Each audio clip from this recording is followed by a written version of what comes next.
A couple of weekends ago, I decided to spend the evening at a firework festival being held along the Han River. I did not realize how big events are in Seoul.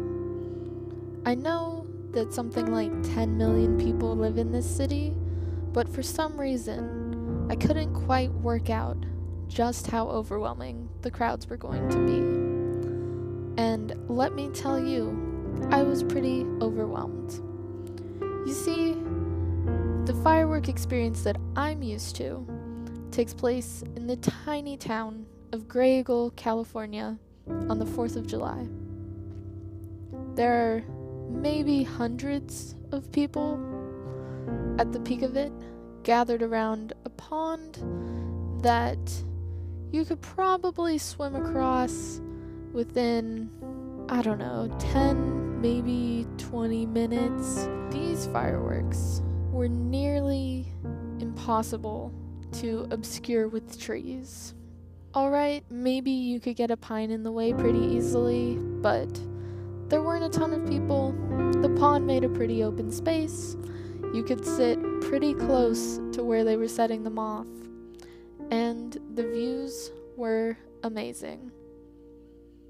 So, Seoul's fireworks were probably a bit more impressive, technically speaking, and definitely more impressive in the amount of people hosted in this park in Yoido. However, I could not get a view that was not obscured by trees.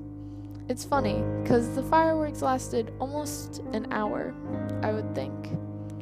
And they paused several times, giving me enough time to scurry around up and down paths, looking for that perfect spot that wasn't already filled with other bodies.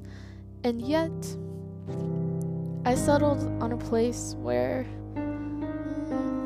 about 60% of the fireworks were really visible.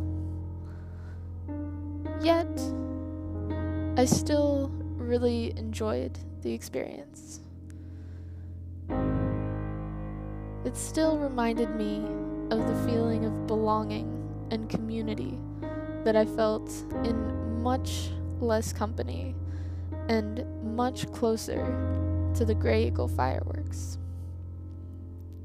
I think it's strange how humans took some gunpowder and I don't even know what else to put these sparkling balls of flame up in the air, and yet they bring us so much joy. Maybe it's unsustainable, but I still love it. And that level of happiness, that level of universal enjoyment really helped me feel like I belonged there, even surrounded by people who visibly have pretty much nothing in common with me.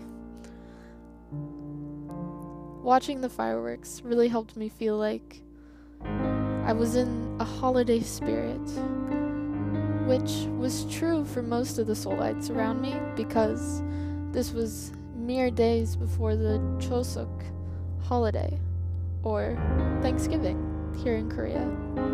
So maybe I didn't celebrate Thanksgiving, but the sense of family and belonging still existed in those moments. And for that reason, I'm very glad that I decided to brave these crowds even upon seeing the thousands of people storming up the street, because this was the beginning of the weeks where I found a bit of home here in Seoul. So, even though my fireworks were mostly hidden behind trees, they were beautiful. And even though the things that make humans happy are a bit weird sometimes, it still made me happy. And sometimes it takes that weird happiness to connect with the people around you. And I am very grateful to have felt that connection.